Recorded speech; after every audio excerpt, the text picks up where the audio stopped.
Friends, welcome to వినూత్న creations. అందరూ ఎలా ఉన్నారు? నేనైతే చాలా బాగున్నాను. మీరు ఎలా ఉన్నారో కామెంట్ సెక్షన్లో చెప్పండి.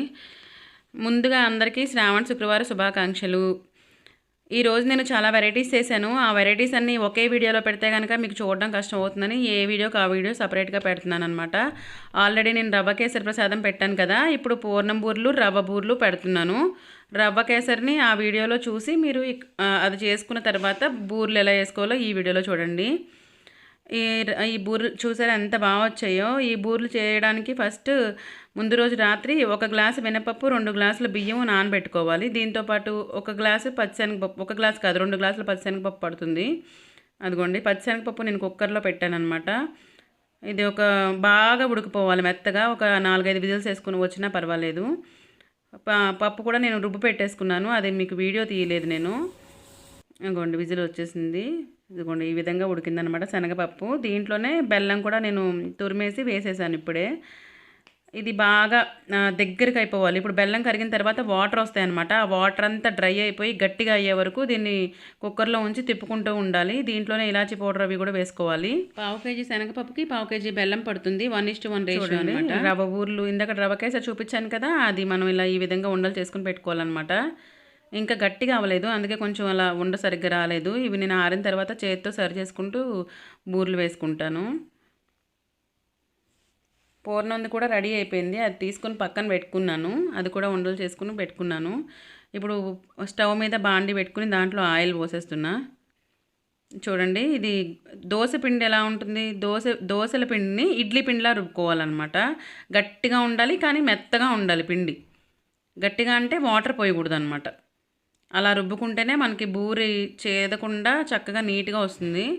అగోండి ఇలా దాంట్లో రవ్వది అది ఉండలు చేశాను కదా, ఆ అందులో వేసి పిండి మొత్తం కవర్ అయ్యేలాగా మొత్తం నింపుకుని దాన్ని ఇప్పుడు మనం నూనెలో వేసుకోవాలి. చూపిస్తున్నాను చూడండి, ఈ వీడియోలో చూపించిన విధంగా ఇలా వేసుకోవాలన్నమాట.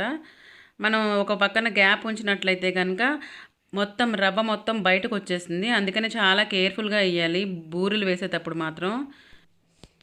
వాటర్ తక్కువ పోసుకుంటూ రుబ్బుకోవాలన్నమాట పిండి. ఆ సాల్ట్ కూడా అందులోనే పోసేసుకోవాలి. కొంతమంది ఆ పిండి రుబ్బుకున్నప్పుడు దాంట్లోనే కొంచెం బెల్లం పాకం కూడా పోస్తారనమాట, స్వీట్నెస్ వస్తుందని చెప్పి. అది మన ఇష్టం, ఖచ్చితంగా నేను లేదు. నేనైతే అందులో వెయ్యను, సాల్ట్ ఒకటే వేస్తాను. చూడండి ఈ విధంగా వస్తుంది. అదే లూజ్ అయితే సరిగ్గా రాదనమాట పిండి.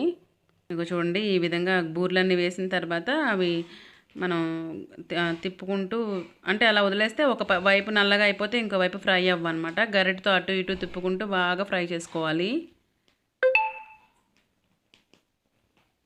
చూడండి ఈ విధంగా అనమాట. 4-5 ఉండలు ఒకేసారి పిండిలో వేసేసుకుని ఒక్కొక్కటి తీసుకుంటూ మొత్తం కవర్ చేసుకుంటూ వేయాలి.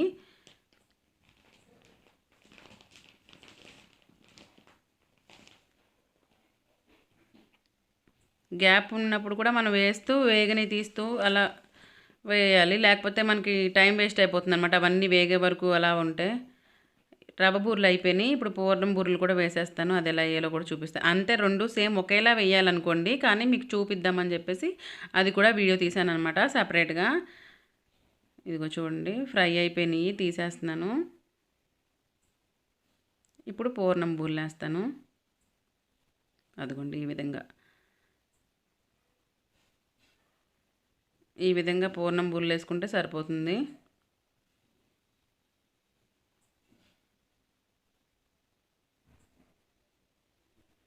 అంతే, రెడీ అయిపోయినాయి అనమాట మన పూర్ణం బూరెలు, అలాగే రవ్వ బూరెలు కూడా. మీరు కూడా ఒకసారి ట్రై చేసి ఎలా ఉన్నాయో చెప్పండి.